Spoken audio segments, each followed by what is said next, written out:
Bom dia, boa tarde, boa noite, senhoras e senhores, rapazes e raposas, amores e amoras, tudo bem com vocês? Gabriel Peretti na área para mais uma aulinha de geografia. Nós vamos continuar a aula de população, só que agora falando especificamente dos fatores de atração e repulsão populacional. Então acompanha comigo no próximo vídeo e fala tchau para mim!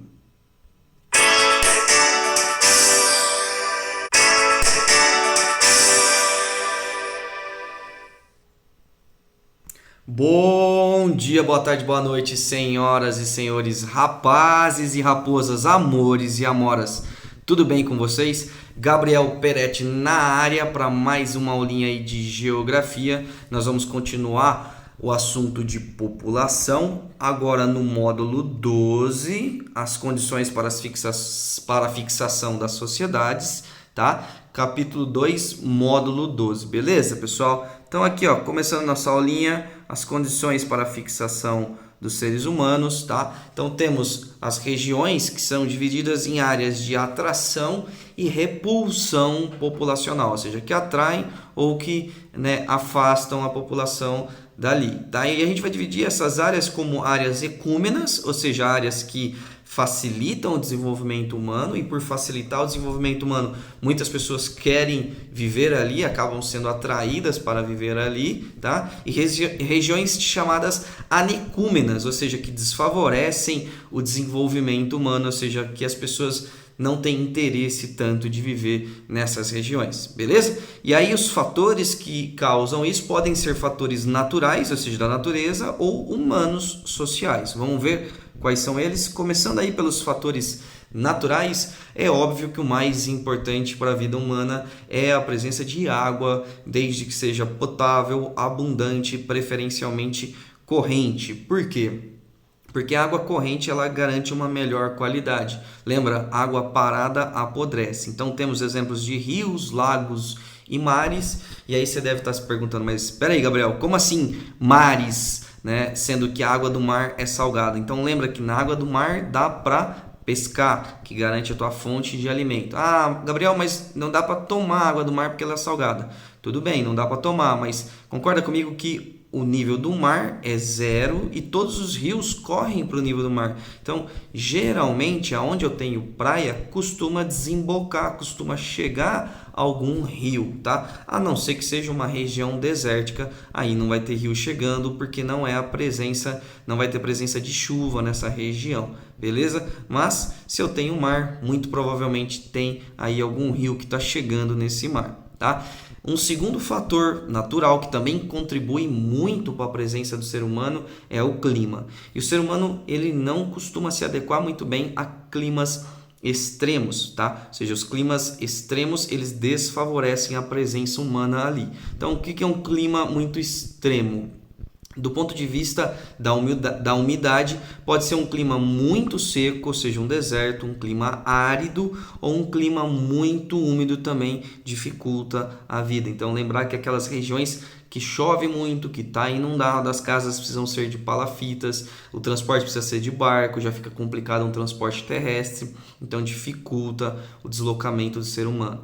De um outro ponto de vista, o clima muito extremo também pode ser com relação à temperatura. Então, um clima muito quente, como por exemplo o deserto do Saara, que faz muito calor durante o dia e muito frio de noite. Como assim faz frio no deserto? Sim, a grande característica dos desertos é que costuma ter uma grande oscilação da temperatura ao longo do dia. Então, se é um deserto quente, ele é quente de dia, tá? De noite vai fazer muito frio. E se é um deserto frio, vai fazer frio de dia e vai fazer muito frio de noite. Então, eu tenho aí nos desertos uma grande oscilação da temperatura. Então, o que é um clima agradável, um clima que favorece o desenvolvimento do ser humano? Um clima que a gente vai chamar de clima ameno, ou seja, é uma temperatura que não é nem tão quente nem tão fria, tem umidade, chove, porque é importante para que você possa plantar, desenvolver as atividades humanas, mas também não pode ser chuva direto todo dia, chovendo o tempo inteiro, porque senão vai alagar e vai causar certos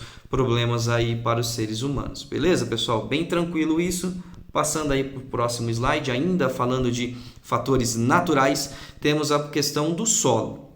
A grande característica do solo que nos interessa é a fertilidade. Ah, Gabriel, mas existem outras características? Sim, que a gente vai ver mais para frente numa aula especificamente de solo. Mas por enquanto, o que nos interessa? Se o solo tem mais fertilidade ou menos fertilidade. Então, nesse slide eu coloquei as informações mais à esquerda, as positivas, e mais à direita, as negativas. Então, à esquerda, aquilo que favorece o desenvolvimento humano, e à direita, aquilo que dificulta o desenvolvimento humano. Então, a gente tem como um exemplo de solo fértil as argilas. Então, os solos argilosos, eles têm muita fertilidade, favorece aí a agricultura. Como é que eu identifico uma argila? Como é que eu identifico um solo com alta fertilidade? Geralmente ele é mais fino e mais compactado. Então é um solo que eu pego e ele tem tipo de uma rocha de solo, assim, ele tem um aglomerado assim, tá? E ele costuma ter uma coloração mais escura. Enquanto que um solo com menos fertilidade, ele costuma ser um solo de areia, arenoso, tá? E a areia, ela esfarela, você pega na mão, ela escorre, então é difícil você juntar e fazer uma pedrinha de terra com a areia, tá? E a areia geralmente costuma ter uma coloração mais clara. Ah, Gabriel, mas eu já vi areia preta, areia escura. Existe? Existe, tá? Mas é raro. Então temos aí alguns exemplos, tá? De positivos aí, solos muito férteis, solo de terra roxa, também é conhecido como latossolo vermelho, muito encontrado no interior do estado de São Paulo, Paraná e até mesmo no Rio Grande do Sul, tá? Massapê, que a gente vai encontrar no litoral nordestino, tá? Também como uma característica aí de solo positivo, solo com boa fertilidade. E temos também, as areias que entram aí como questão negativa, beleza? Entrando no próximo assunto aí, relevo. Então temos os relevos divididos em relevos suavizados e acidentados. Então relevo suavizado é um relevo que tem uma certa constância, ele pode até ter leves ondulações. E o que é um relevo acidentado? É um relevo que sobe, desce, e quando sobe, sobe muito, muito inclinado, quando desce, desce muito, também muito inclinado, aí isso dificulta esses relevos acidentados, a ocupação humana, enquanto que um relevo mais suavizado, por mais que ele tenha uma colina, por mais que ele tenha aí uma elevação, se ela for suavizada, ela favorece o desenvolvimento humano. Então, temos os exemplos aí de relevos suavizados, as planícies, os planaltos, e relevos muito acidentados, as montanhas, os relevos montanhosos, ou até mesmo as cordilheiras, que seriam as grandes montanhas, beleza? Localização, às vezes, também pode influenciar, então, geralmente, a gente tem uma facilidade maior de desenvolvimento dos seres humanos próximos do litoral, enquanto que no interior costuma ser um pouco mais difícil. Não que é impossível, mas se a gente tem menos tecnologia, menos recurso, no interior é um pouco mais difícil. Por que, Gabriel, que acontece isso? Pensa que você não tem tecnologia nenhuma. No oceano você pesca. Agora no interior você vai ter que plantar, você vai ter que esperar o que você plantou crescer para depois comer, tá? Se você for criar animais, porco, galinha, vaca, você também vai ter que alimentar, esperar crescer para depois poder se alimentar dessa carne. Enquanto que no mar não. No mar todo dia você pode pescar e aquela comida, entre aspas, ela tá pronta. Você não vai alimentar os peixes no oceano, eles já estão lá, você vai, pesca e acabou. Tá?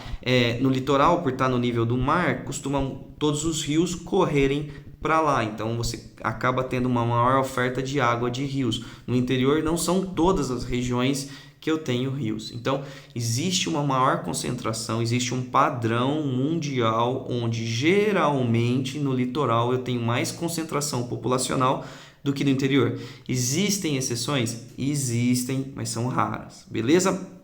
Outro fator que a gente pode falar também é o fator recursos naturais. Então, ao longo da história humana, certos elementos, certos recursos foram muito importantes para o desenvolvimento da vida humana. Então, houve um momento que a fonte de energia era o carvão mineral. Então, se eu tinha carvão mineral naquela região, isso estimulava.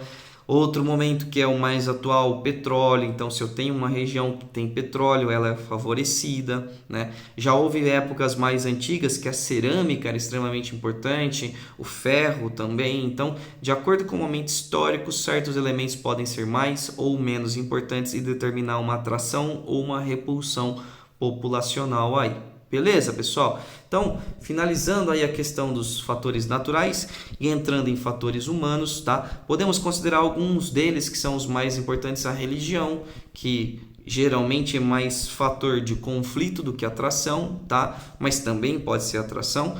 Então, vou dar alguns exemplos. No caso de Israel e Palestina, você tem ali vários conflitos, várias guerras que acabaram surgindo ao longo do contexto histórico dessa região.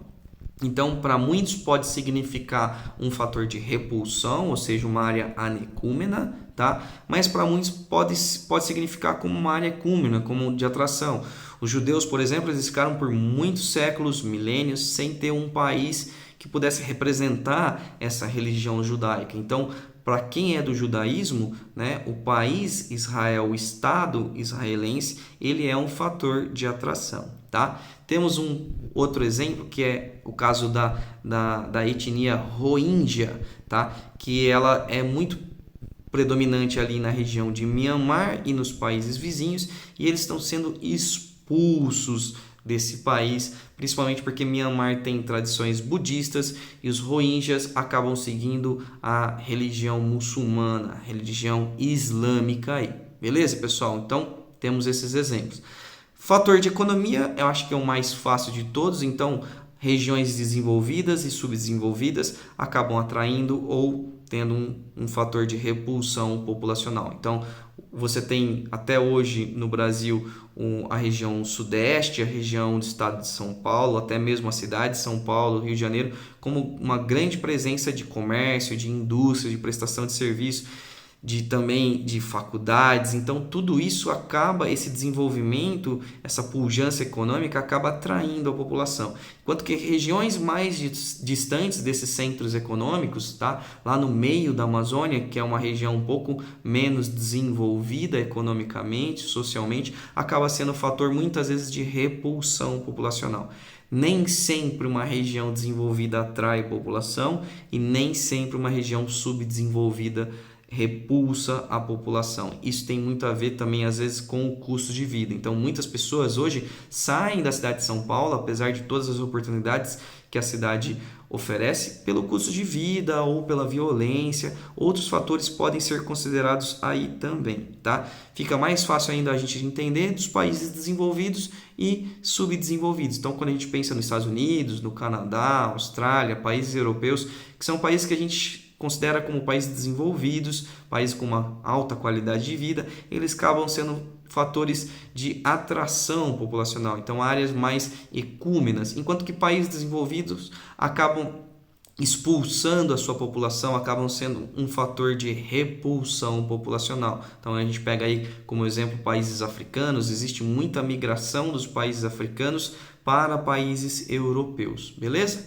E também temos outro fator humano, que são a questão das guerras, né? E recentemente, nos últimos 10 anos aí, tivemos conflitos intensos na Síria, principalmente após o ano de 2011, quando teve a Primavera Árabe e o país entrou numa guerra civil. E o mundo viu uma grande diáspora do povo sírio. O que é diáspora? Quando essa população foge pelo planeta, foge para outras regiões em busca de paz, em busca de uma melhor qualidade de vida, até que essa situação seja normalizada ou para sempre, a depender do caso. Beleza, pessoal? Espero que tenha ficado claro essa aula. Não é uma aula muito difícil, né? Vamos agora para os exercícios. Beleza, pessoal? Fala tchau para mim.